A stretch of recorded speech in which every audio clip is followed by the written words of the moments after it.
안녕하세요. 제 나이는 60세이고 아들과 며느리가 결혼한 지 4년이 조금 넘었습니다. 결혼 4년이라면 아직까지는 서로 알콩달콩 깨가 쏟아져야 할 시기인데 아들과 며느리 사이에는 입에 담고 싶지 않은 일들이 참 많이 일어났습니다. 아들도 내 자식이고 며느리도 내 자식인데 그 일들을 지켜보면서 얼마나 마음이 아팠는지 모릅니다. 지금도 그 일들을 생각하면 잠을 자다가도 가슴이 답답해 가슴을 여러 번 내리쳐야 답답한 가슴이 풀리곤 합니다. 며느리는 나의 둘도 없는 친구의 딸입니다. 그 친구와 저는 어릴 적부터 한 동네에서 살았고 학교도 고등학교까지 쭉 같이 다녔습니다. 워낙 가까이 지내다 보니 친구라기보다는 자매와 같았습니다. 서로에 대해서 모르는 게 없고 얼굴 표정만 봐도 그날 기분이 어떤지 대충 알아차릴 정도였지요. 우리는 고등학교 때 약속을 했습니다. 우리가 결혼을 하면 각자 아들, 딸 하나씩 낳아서 둘이 결혼시키자고요. 그리고 손자가 태어나면 손잡아주면서 손자 데리고 같이 놀러 다니자고요. 우리의 약속은 일부는 이루어지고 일부는 이루어지지 않았습니다. 우리가 했던 말대로 훗날 결혼해서 저는 딸 둘의 아들 하나를 낳았고 그 친구는 딸만 하나 낳았습니다. 우리의 아이들은 다행히도 착하고 성실하게 뒷바라지를 해주었고 우리는 서로 누가 먼저일 것도 없이 아들, 딸의 중매쟁이가 되어서 결혼을 성사시켰지요.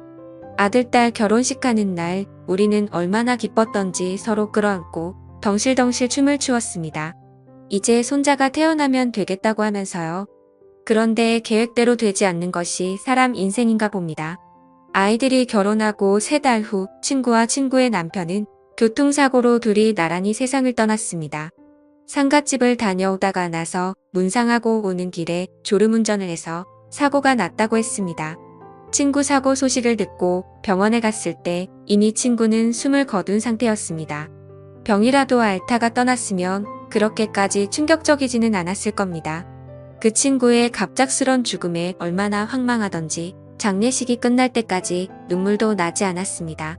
친구를 수목장에 뿌리고 집에 온 그날 저는 몸살을 앓으며서 꼬박 이틀을 앓아누웠고 정신을 차리고 나니 내 옆에 친구가 없다는 것이 현실로 와닿았습니다.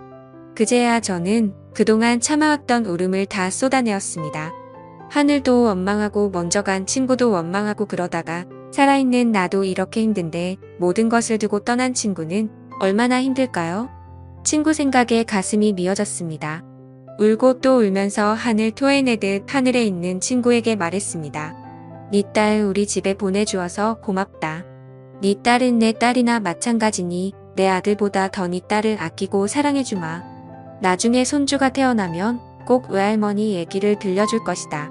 외할머니와 친할머니가 얼마나 친하고 둘도 없는 친구였는지, 외할머니가 얼마나 재미있고 좋은 사람이었는지 우리 얘기를 옛날 이야기 들려주듯 들려주겠다. 친구에게 얘기하면서 그 약속을 꼭 지키게 노라며 저는 다짐하고 또 다짐했습니다. 그런데 친구에게 참으로 볼 면목 없는 일이 일어났습니다. 친구가 떠나고 2년 후 자식보다 만큼이나 애틋한 며느리가 얼굴이 퉁퉁 부어서 저를 찾아왔습니다. 돌이 막 지난 아이를 업고서요.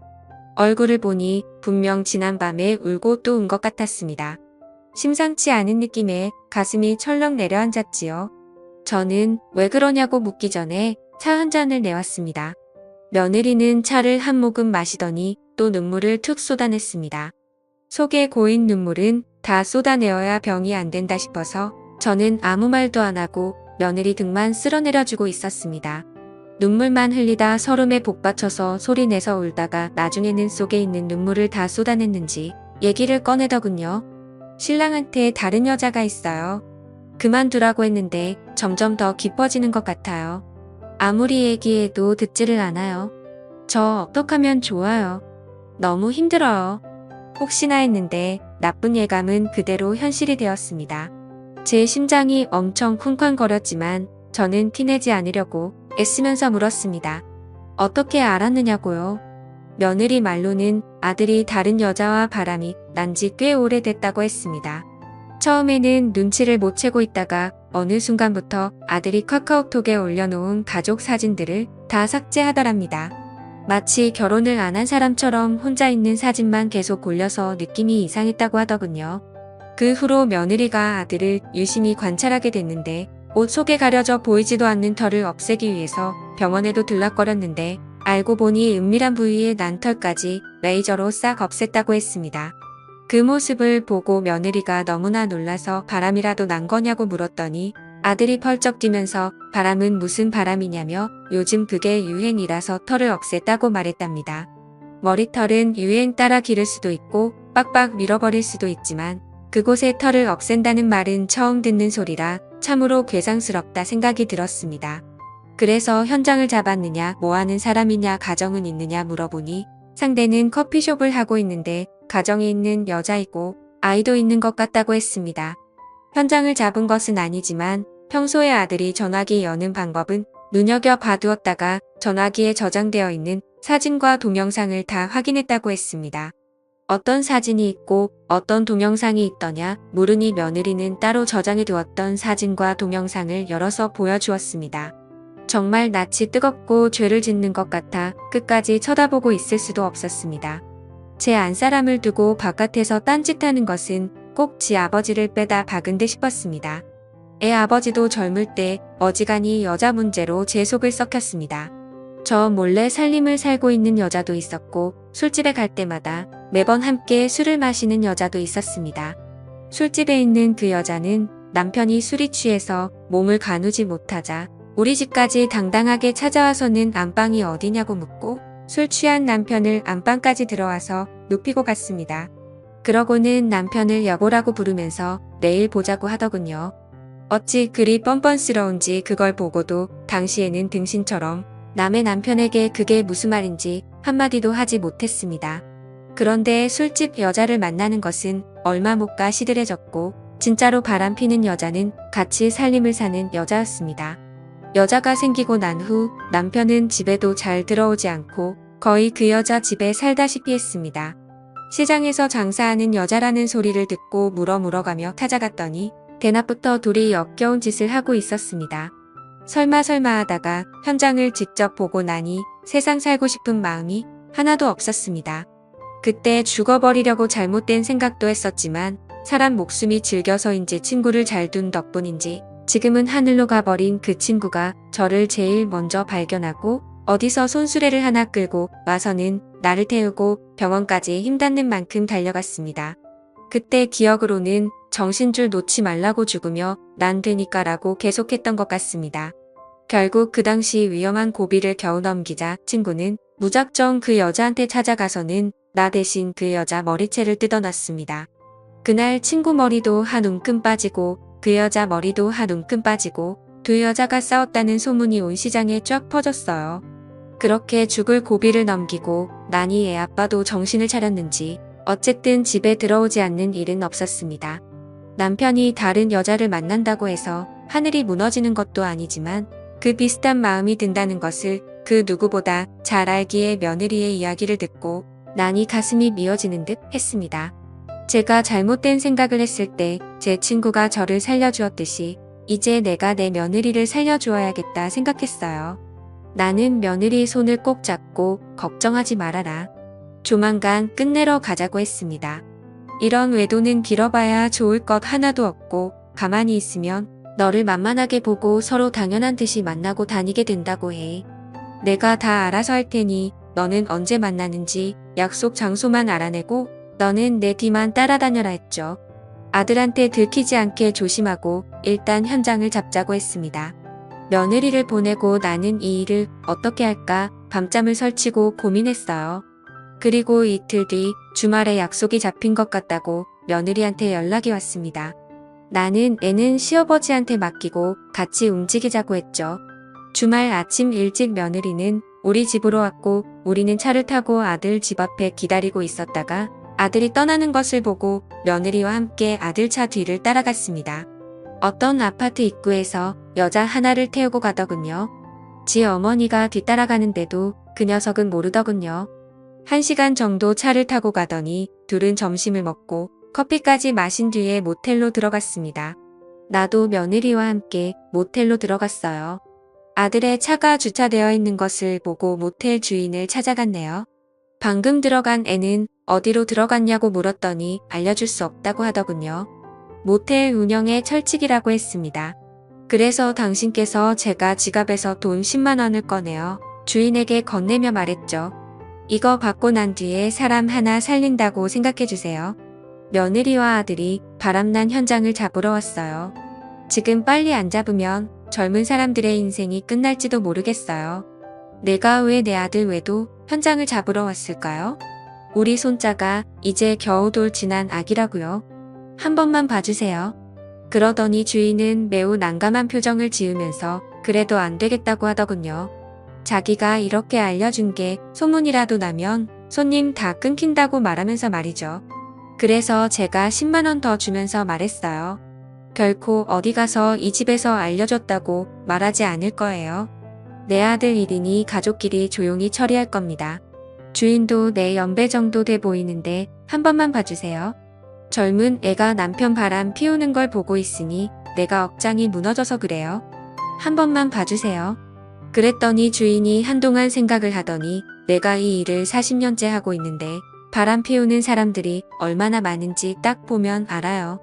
그 덕에 내가 먹고 사는 것은 있지만 우리 바깥 향반도 내가 아는 모텔에서 바람났어요. 지금은 저 세상 가고 없지만 그 인간 죽고 나서도 바람 피우다 내 속 썩힌 건 평생을 따라다니더군요 라고 말하면서 먼저 앞장서 가더니 이번 분이라며 다음에는 결코 안 된다고 하면서 2층 복도 맨 끝에 있는 오른쪽 방을 알려주었습니다. 그러고는 돈을 받지 않아도 된다며 거절했어요. 저는 감사하다고 속으로 생각하며 그래도 돈 10만 원은 받으라고 억지로 옷에 넣어주었습니다. 며느리와 함께 모텔 주인이 가르쳐준 방으로 찾아갔어요. 벌써 안에서는 소란이 나 있는 것 같았어요. 내가 며느리를 볼 낯이 없고 생전에 무슨 죄가 그렇게 많아서 남편 바람난 현장을 본 것도 모자라서 아들이 바람난 현장까지 봐야 하는지 참으로 고뇌스러웠지만 그래도 할 일은 해야 했기 때문에 며느리를 꽉 잡고 내가 다 알아서 얘기할 테니 너는 사진을 찍어도 상관없다고 증거를 남기고 싶으면 남기라고 말하며 문을 조용히 여러 번 두드렸습니다. 그러자 안에서 요란한 소리가 사라졌어요. 그래서 다시 문을 두드렸습니다. 안에서 뭐 하세요? 누구세요? 하는 아들 목소리가 들려왔어요. 저는 계속 문을 두드렸습니다. 아들이 가운만 걸치고 문을 열고서는 저와 며느리를 보고 어버버거리며 당황해하더군요. 가운을 대충 걸치고 나온 아들 얼굴을 쳐다보고 있는데 젊었을 때 지 아버지 얼굴이 얼마나 닮았는지 분통이 터져서 그 녀석의 등짝을 잇는 힘껏 내리쳐버렸습니다. 네가 네 아버지한테 닮을 게 없어서 이런 더러운 버릇을 담느냐고. 네 배우자한테 지은 죄를 어찌 다 갚으려고 이런 짓을 하느냐고. 나중에는 때리다 손목이 다 아파서 신고 있던 신발을 벗어서 등짝을 내리쳤습니다. 그 녀석이 그래도 자기가 잘못한 걸 알고 있는지 때리는 대로 맞으며 가만히 있더군요. 내가 신발을 며느리에게 쥐어주고 너도 분이 풀리도록 때려주라고 했죠. 그랬더니 며느리는 전화기 카메라를 끄고는 제가 준 신발을 받아들고 아들의 등을 내리쳤습니다. 며느리가 아들의 등을 내려치고 있는 동안 아들과 바람난 여자에게로 갔습니다. 가정을 꾸리고 아이를 돌봐야 할 나이에 여기서 무슨 짓을 하는 거냐고 물었어요. 당신의 부모님과 저 남편은 당신이 이러는 걸 알고 있느냐고 물었습니다. 모른다고 대답했어요. 당신의 부모님과 당신의 남편도 이런 일이 대낮에 일어나는 걸 알아야 하니 지금 즉시 전화하라고 했어요. 전화를 못 걸더라고요. 그래서 제가 호통을 쳤어요. 남의 가정에 불을 지르고 너는 조용히 물러나면 될 줄 아느냐고 했어요. 지금 당장 전화하지 않으면 나는 당신을 찍은 사진을 들고 지금 경찰서로 갈 거라고 했어요. 그러면 경찰들이 이 사실을 당신의 가족들에게 알려줄 거라고 말하면서 지금 즉시 전화하라고 했습니다.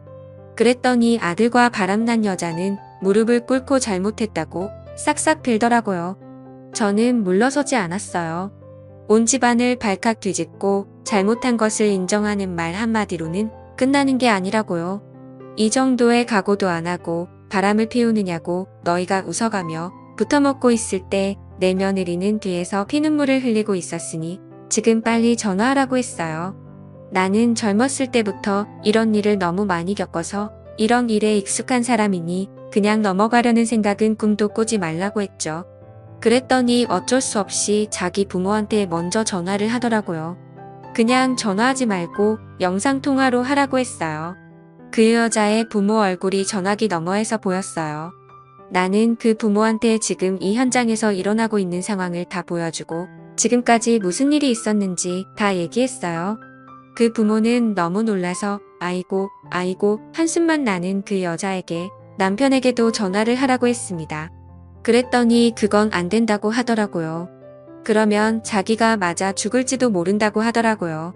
맞아 죽든 말든 그것은 그 부부가 알아서 할 얘기고 진짜 죽을 것 같으면 경찰에 전화해서 신변 보호를 요청하든지 산에 들어가서 숨어 살든지 그건 당신이 알아서 하라고 했어요.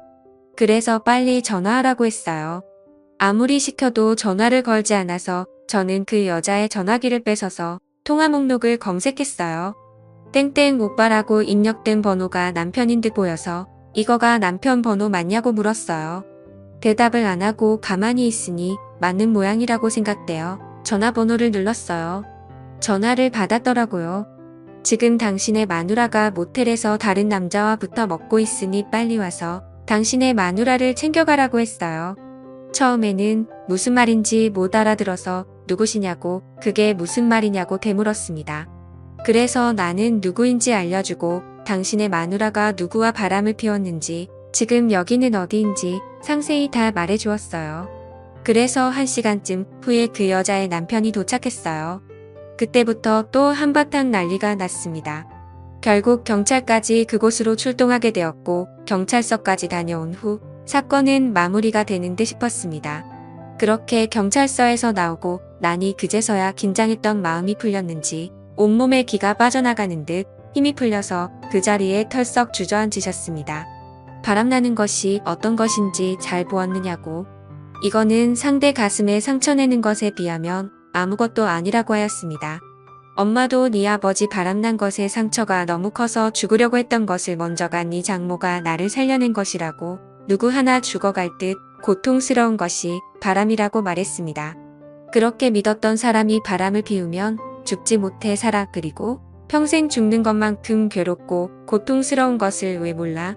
한 사람과 결혼을 하고 가정을 꾸린다는 것은 상대방한테 도리를 지키고 배신하지 않고 살겠다는 약속이다. 도리를 저버리고 배신하는 순간 모든 것이 다 무너져 버리는 것이다.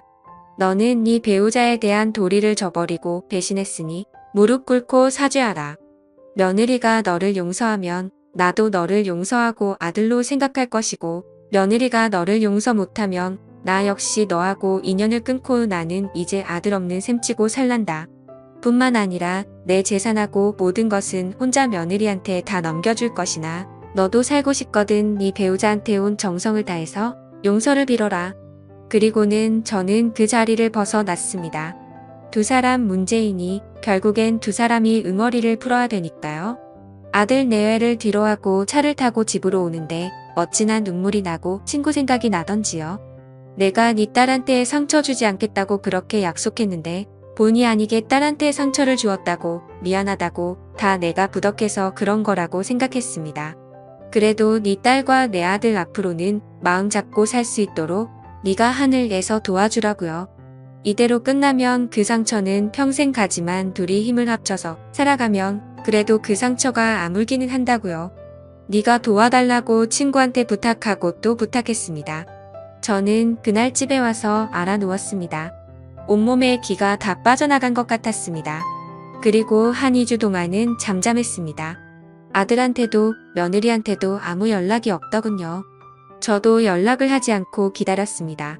둘이 현명하게 잘 해결하리라 믿고요. 그랬더니 아들하고 며느리가 나란히 우리 집에 왔습니다. 둘이 얘기를 잘 끝냈는지 한 번은 눈 감고 넘어가기로 했다고요. 그리고 앞으로는 평생 서로만 바라보겠다 각서도 썼고 아들이 받는 월급은 며느리한테 다 넘겨서 앞으로 아들은 용돈만 받아 쓰겠다고 하더군요. 그리고 마음 다잡는 의미로 차도 놔두고 대중교통 이용해서 회사 다니겠다고요. 아들 내외는 지난 주말에 장모가 묻힌 수목원에 가서 장모한테도 사죄를 하고 왔다고 했습니다. 다시는 이런 일 없을 테니 용서를 해달라고 했다고요. 그 얘기를 들으니 가슴에 탁 걸려있던 돌덩이가 내려가는 듯한 느낌이 들었습니다. 저는 아들 내외의 손을 잡고 내 새끼들 잘했다라고 같은 소리를 10번도 더 해주었습니다. 상대 쪽에서는 이혼하고 우리 아들을 상간남으로 소송을 걸었더라고요. 결국 만져보지도 못한 돈 2천만 원을 대출받아서 위자료로 넘겨주더군요. 그 또한 당연히 달게 받아야 할 벌이다 싶어서 아들이 해결하도록 주었습니다. 아들은 월급은 며느리한테 넘기고 저녁에 퇴근하고 대리운전까지 하면서 고생을 하면서 대출금을 갚고 있습니다. 한번 잘못된 선택을 해서 안 해도 될 고생을 하고 있는 것이지요. 바람이라는 것이 참 그렇습니다. 저도 겪어보고 주변 사람들 바람 피는 것도 보니 바람은 순간적인 실수로 지나가는 악몽과도 같더군요. 그 순간에는 바람이야 보드랍게 불어와서 정신을 차리지 못하지만 지나고 나면 그 세월이 너무 허무하고 그렇게 보드랍던 바람은 칼바람이 되어 불어왔습니다. 칼바람이 불고 난 뒤에는 후회해도 이미 늦은 때이지요. 칼바람에 주변 사람들이 다 상처를 입게 되니까요. 그런 것도 모르고 불나방처럼 불길로 뛰어드는 사람들이 많은데 세상의 모든 사람들이 우리 아들처럼 어리석은 선택하지 말고 부디 자기 가족 챙기면서 잘 살기를 바랍니다. 감사합니다.